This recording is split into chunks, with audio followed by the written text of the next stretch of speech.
Hello friends, good morning.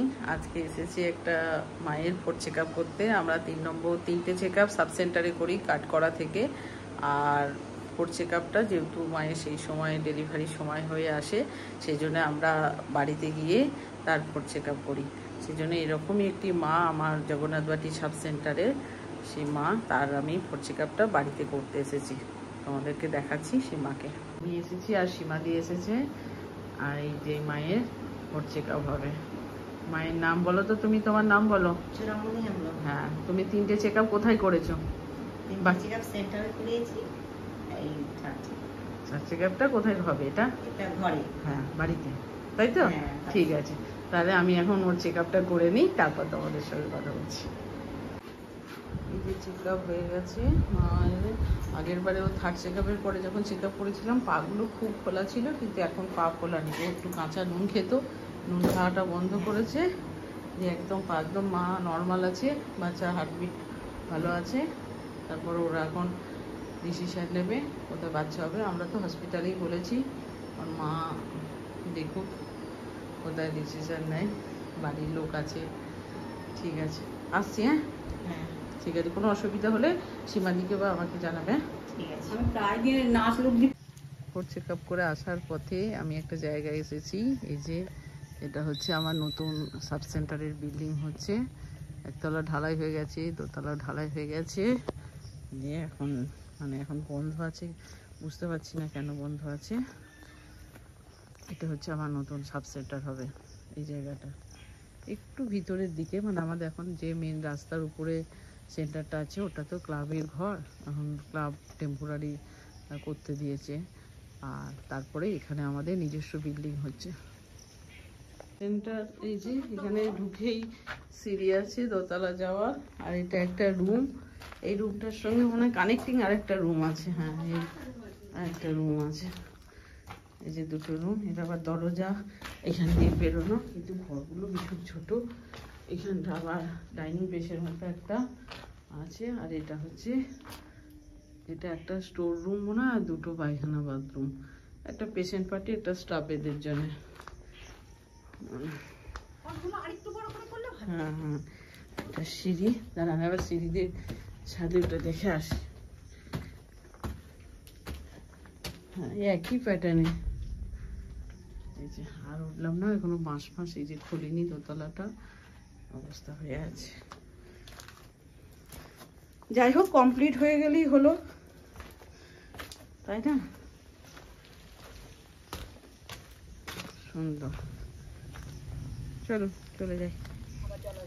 তবে তো চলে এলাম তোমাদের কাছে। আর একটা জিনিস শেয়ার করি। আমাদের এখন সাব সেন্টার থেকে, সাব সেন্টার নয়, আশা দিদিরা ওটা সাব দেয়। এটা হচ্ছে এই যে সাথী নামে একটা স্যানিটারি ন্যাপকিন সাব সেন্টার থেকে পাওয়া যায়। সাব সেন্টারে আশাদের মারফতে আশারা দেয় অ্যাডোলেসেন্স গার্লসের জন্যই এটা মেনলি এসেছে। আর যদি কোনো টিনেজ মাদার থাকে তাদের জন্যে দেয়া যায়। তো এটার একটা এই যে স্যানিটারি ন্যাপকিনে ছটা করে আছে, 6টা আছে। এটার নামই হচ্ছে সাথী। আর এটা 6টা করে আছে, এবং দামও খুব কম, 6 টাকা দাম, তাই তো? এরা একজন মেয়েরা তাদের প্রত্যেক মাসে যেমন যাদের দরকার লাগে তারা আশা দিদিমণির কাছ থেকে এটা নিতে পারে। তো আমার 4টে আশা আছে। 4টে আশা মোটামুটি প্রত্যেক মাসে ওরা 120টা করে পায়। ওরা ওদের মতো করে আবার যেমন মায়েরা নেয় বা মেয়েদের জন্য নিয়ে নেয় ওদের থেকে। তাহলে তোমরা কাছের পিঠে যদি কোনো সাব সেন্টার থাকে, সেখান থেকে আশা দিদিদের কাছ থেকে এটা নিতে পারো অ্যাডোলেসেন্স গার্লসের জন্য। খুবই ভালো এটা খুব ভালো একটা পদক্ষেপ, যেটা খুব অ্যাকচুয়ালি বাজার চলতি যে স্যানিটারি ন্যাপকিনগুলো পাওয়া যায় সেগুলো তো অনেকই দাম। একটা ন্যাপকিনের মোটামুটি 7 টাকা 6 টাকা, আরও কমে পাওয়া যায় না। 6 টাকা, এটার পুরো প্যাকেটটার দামই হচ্ছে 6টা ন্যাপকিনের দাম 6 টাকা। সুতরাং এটা নেওয়াই যায়। এটা বললাম যে এই ন্যাপকিনের কথাগুলো বলছিলাম, এগুলো শুধুমাত্র কিন্তু আশাদের কাছ থেকেই পাবে। আশাদের মারফতেই এটা বিক্রি হয়। আবার সেই টাকাটা যেটা আশারা বিক্রি করে মাসে মাসে জমা করে, সেগুলো আমাদের হাত দিয়ে আবার ব্লকে জমা হয়ে যায়। আশাদের কাজের মধ্যেই এই কাজটাও পড়ে। এই যে মাত্র 6 টাকা করে মূল্য। গভর্নমেন্টের সাপ্লাই, যেহেতু গভর্নমেন্ট থেকে ওই টাকাটা আবার দিয়ে দিতে হয় গভর্নমেন্টে, এটা ভালো। আর যারা অ্যাডোলেসেন্স গাছটা যারা ইউজ করে, হ্যাঁ, তারা কিন্তু সবাই বলে যে সত্যি খুব ভালো। সবথেকে বড় কথা, এত কম দামে পায় ওরা, ওদেরও সুবিধা হয়, সেজন্যে ওরা নেয়। তো আশা দিদিদের যদি দরকার লাগে, আশা দিদিদের সাথে কন্ট্যাক্ট করে এই ন্যাপকিন সব নিতে পারো। ফাইনালি আকাশে মেঘের দেখা মিলেছে। গতকাল থেকেই একটু একটু বৃষ্টি হচ্ছে, এখনও মেঘ করা আছে। দেখি তাহলে একটু নার্সারিতে যাব। সাব সেন্টার বন্ধ করে দিলাম, এখন একটু নার্সারিতে গিয়ে একটু গাছ নিয়ে যাব। অনেকদিন গাছ নেওয়া হয়নি। চলো নার্সারিতে গিয়ে দেখি কি গাছ নেই।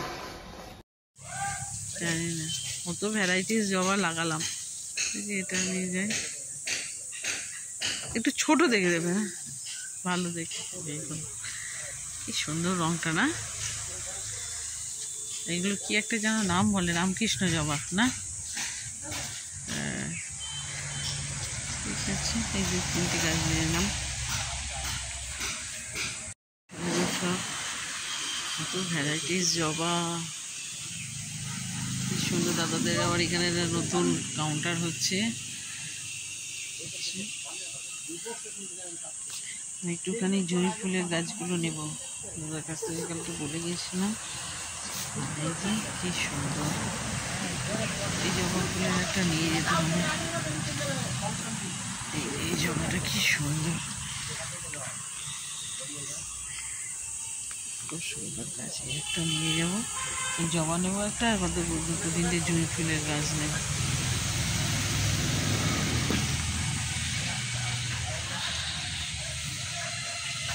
বলছি দাদা,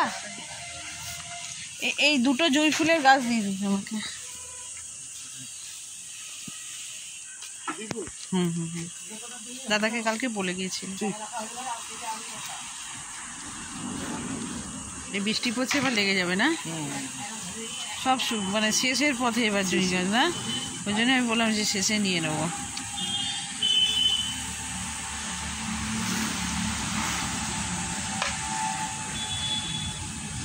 ঠিক আছে, বৃষ্টিও ফিনফিন করে পড়া। আর কটা রইল? ঠিক আছে, এই 2টোই নিয়ে যাই এখন। আচ্ছা, ওই একটা বৃষ্টি শুরু হয়ে গেছে, এই যে বৃষ্টি পড়ছে, তাড়াতাড়ি করে চলে যায় ফুল গাছগুলোকে নিয়ে। এই যে এই 2টো জুঁই ফুলের গাছ আর একটা জবা ফুলের গাছ দিলাম, বসিয়ে দেবো। সুন্দর প্রচুর ফুল গাছ। এই যে এখানে আম গাছ, নারকেল গাছ সব রয়েছে।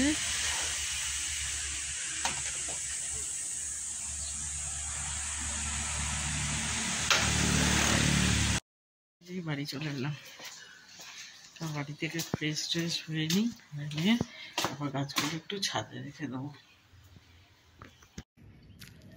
বৃষ্টি তো কোথায় চলে গেল, সেরে গেল। সত্যি আমরা যতই জল দিই, একটু মানে আকাশের জলের একটা আলাদাই। কি সুন্দর জলপে গাছগুলো, কি সুন্দর সতেজ হয়ে আছে। তাহলে এখন যা রোদ হচ্ছিল, বিকেলবেলা এসে দেখতাম গাছগুলো একদম শুকিয়ে দড়ি হয়ে গেছে। অ্যাডেনিয়ামগুলো কি সুন্দর, এখন দেখো কি সুন্দর জল একদম সুন্দর লেগে আছে। আস্তে আস্তে করমে ফুলগুলো ফুটছে। আমার এই গাছগুলো এখন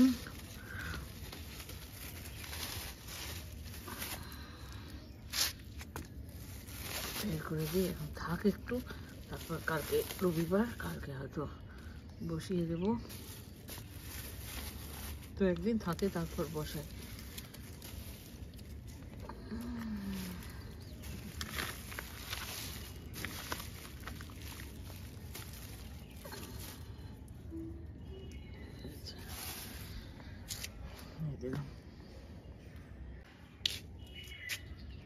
তারা গাছগুলো সুন্দর হয়ে আছে।